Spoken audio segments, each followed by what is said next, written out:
Now, if you notice over here in our assembly, all of our assembly components have a little F in parentheses next to them. That F stands for fixed. The only part that doesn't have an F next to it is the subassembly that we created, the plunger subassembly. And so you'll notice that if we drag any element of the plunger subassembly, it actually lets us move it. Because in an assembly, everything is kind of free-floating. It's as though it exists in space, but it's not really connected to anything.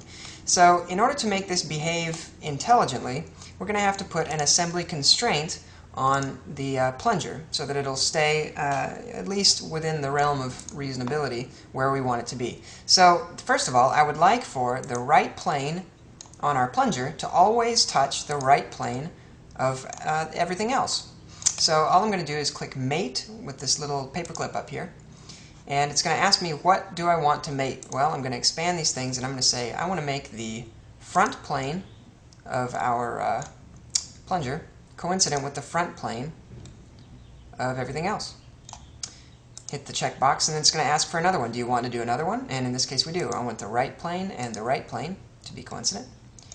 And that will get us really close to where we want to be. Now, if I drag this plunger, it goes up and down, but it will not go side to side. It'll stay right where we want it, which is perfect.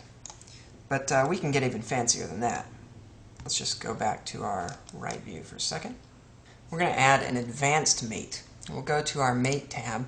This time we're going to mate the top plane of our subassembly with the top plane of our parent assembly. And by default, it's going to make those planes coincident. But we don't actually want them to be coincident. We're going to go to the Advanced Mates tab here and click on Distance. Distance is really freaking cool. I love this. I can set it to be a maximum value and a minimum value. So I'll set the minimum value to 0 and the maximum value to 100. What that means is now when I click OK and we zoom back, the minimum distance between those planes is 0, meaning I can bring it all the way down to 0, and that's as far as it'll go. And if I drag it up, the maximum distance it'll go is 100. So now I have a working plunger that only goes as far as it's supposed to. Perfect. So that's really cool. So mating assembly constraints are actually really easy to work with and can be pretty fun. And the important thing here is that we used a master model and that all of these other components by default are fixed in the correct places. So if you were to make the X, Y, and Z planes of all these parts all right where they should be, all coincident with each other, then everything is right where it should be. So some people will try to build a handle at 0, 0, 0 and then position it in space in the context of an assembly. I find it much easier to create everything in the master form where it ought to be, which just makes it a lot easier to work with from a design perspective. And then, in the assembly, once everything is in place, then we animate from there, which makes things a heck of a lot easier. If we had tried to do everything separately here, this would have taken much longer and would be much more difficult to deal with. So why don't we just go ahead and do a quick drawing, just to show that we can. I'm going to save all real quick. File, New, and then do a drawing. A drawing is a whole separate document. You don't do drawings within a document. You do drawings in a separate document. Let's just choose a big sheet that we can deal with. Let's choose a size C sheet and click OK. By default, SolidWorks is going to ask us if we want to use our current assembly in our drawing, and I do. So I'm just going to go ahead and click,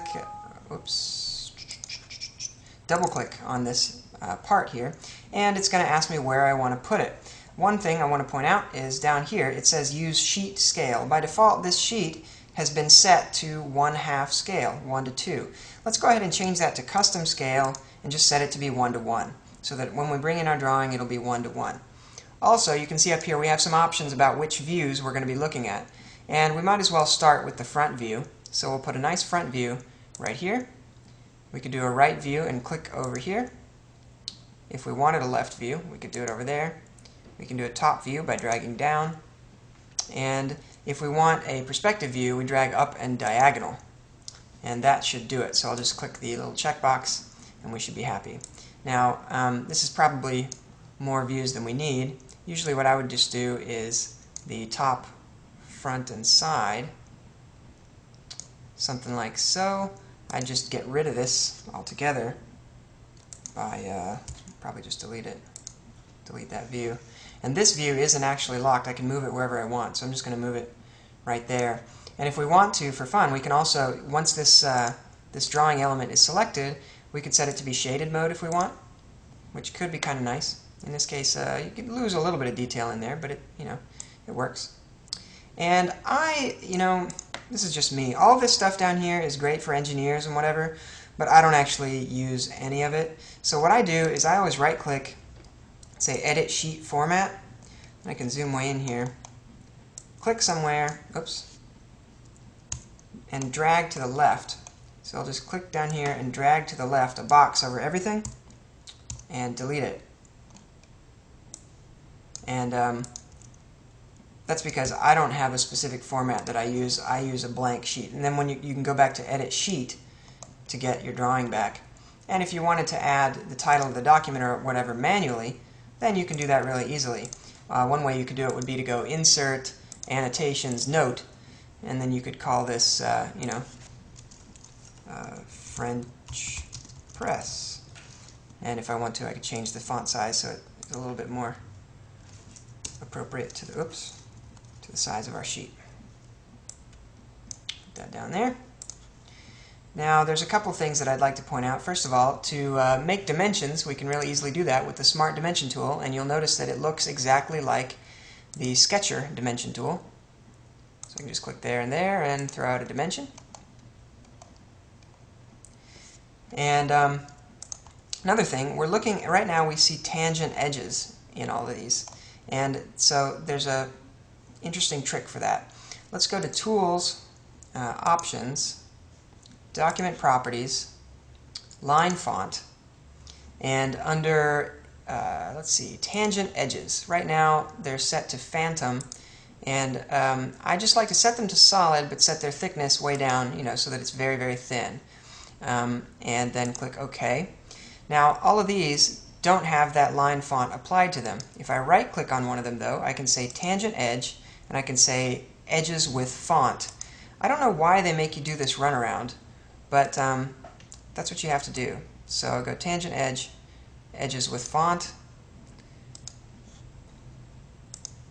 and do that for each of these guys. And now, any tangent edges should be thinner. You can see I've got a thick edge on the outside and a thin edge on the inside for the tangent edges. Just looks a little bit nicer, a little bit cleaner. And another note that's important for me that I use regularly is that this drawing is right now in millimeters. Some clients want it in inches, some in millimeters, some in both. So I'll go to Tools, Options, Document Properties, and then Dimensions, and you can set, let's see, the dual dimensions to be turned on by checking this box here. You can also check this box for Show the Units. And primary precision, I set that to 2 decimal places. Secondary, or we'll just set that to 2 decimal places as well, and click OK. And now you can see we have 7.2 inches and 182.88 millimeters. That way we get a much better, it's much more easy to read, and you don't get complaints from the client about whether or not it's in inches or millimeters or whatever. So that's the basic idea, and then I can just save this file out, save it as a drawing file.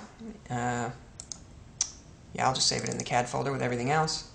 And I usually date them. I'll just date the drawing.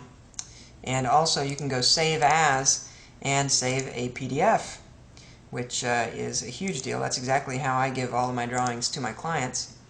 And then they can just open it up and print it out however they want to.